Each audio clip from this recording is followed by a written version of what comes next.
5 seconds. Start. सभापति महोदय, हमारे देश में गृह मंत्रालय और गृह मंत्री का कितना महत्व है, इसका अनुमान इसी से लगाया जा सकता है कि स्वतंत्र भारत में गृह मंत्रालय का भार सरदार पटेल ने स्वयं अपने कंधों पर लिया। सरदार पटेल का साहस, उनका उत्साह और उनकी बुद्धि तीनों ही हमारे गृह मंत्रालय के लिए आदर्श का काम कर सकती हैं। परंतु दुर्भाग्य से सरदार के पश्चात इन तीनों बातों में कुछ कमी आती हुई दिखाई देती है। उदाहरण के लिए एक ही बात मैं कहना चाहता हूँ। 1962 में जब हमारे देश पर चीन का हमला हुआ तो 14 नवंबर 1962 को हम सब ने इसी सदन में खड़े होकर एक प्रस्ताव पास किया था, जिसके शब्द थे, भारत की भूमि जब तक हम शत्रु से स्वतंत्र नहीं करा लेते तब तक हमारा यह संघर्ष बराबर जारी रहेगा, भले ही वह कितना ही लंबा क्यों न हो। लेकिन कुछ दिन बाद आगे चलकर हमने राष्ट्रीय एकता सप्ताह या दिवस मनाना शुरू किया तो हमने उस प्रतिज्ञा को कुछ दूसरे शब्दों में बदल दिया।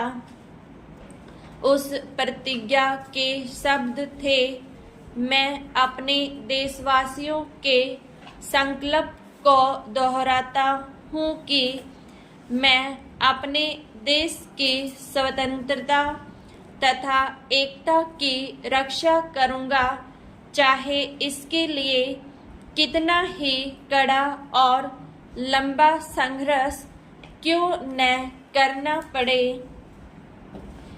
मैं राष्ट्रीय एकता तथा बल के लिए तन मन से काम करने की शपथ लेता हूँ। लेकिन इस बार राष्ट्रीय एकता सप्ताह के सिलसिले में एक छोटा सा प्रकाशन भारत सरकार की ओर से प्रकाशित हुआ है। इस प्रकाशन में स्वयं इन्होंने लिखा कि 1962 में चीन द्वारा आक्रमण के बाद शपथ की भाषा में थोड़ा परिवर्तन कर दिया गया है और जो शब्द बदल दिए गए हैं उनको भी मैं सदन की जानकारी के लिए सुनाना चाहता हूँ। मैं प्रतिज्ञा करता हूँ कि मैं कभी हिंसा का प्रयोग नहीं करूँगा और मेरा विश्वास है कि धर्म, भाषा, प्रांत संबंधी तथा अन्य सभी राजनीतिक और आर्थिक विवादों का शांतिपूर्वक और संवैधानिक तरीकों द्वारा हल किया जाना चाहिए।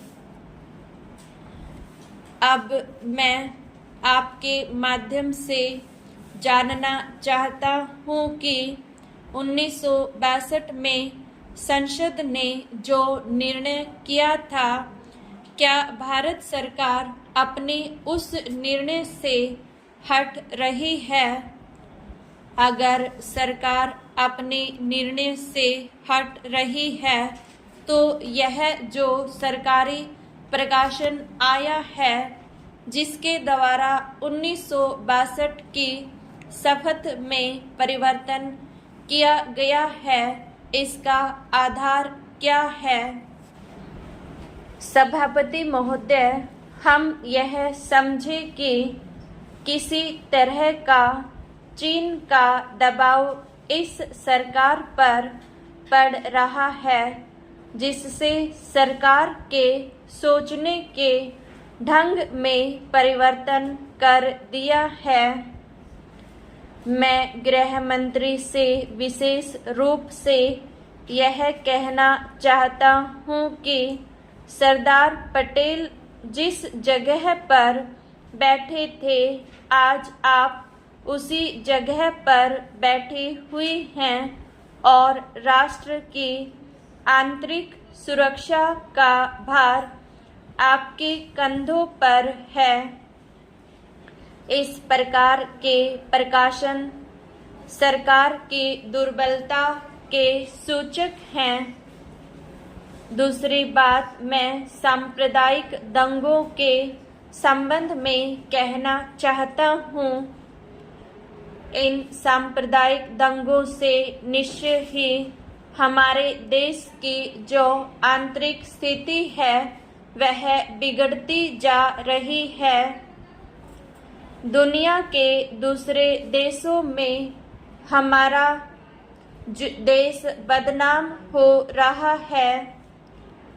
सबसे पहले मैं गृह मंत्री महोदय से कहना चाहता हूँ कि अब जितने सांप्रदायिक दंगे हमारे देश में स्वतंत्रता के बाद हुए, गृह मंत्रालय इस बात की जानकारी ले कि इनका प्रारंभ कहाँ से होता है और कौन उनको प्रारंभ करता है।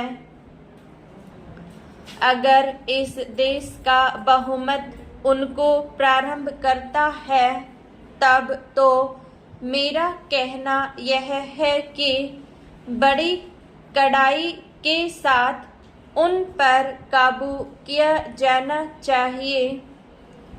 लेकिन अगर दूसरे लोगों की तरफ से प्रारंभ होता है तो मैं समझता हूँ कि उनके अंदर इतनी हिम्मत नहीं है।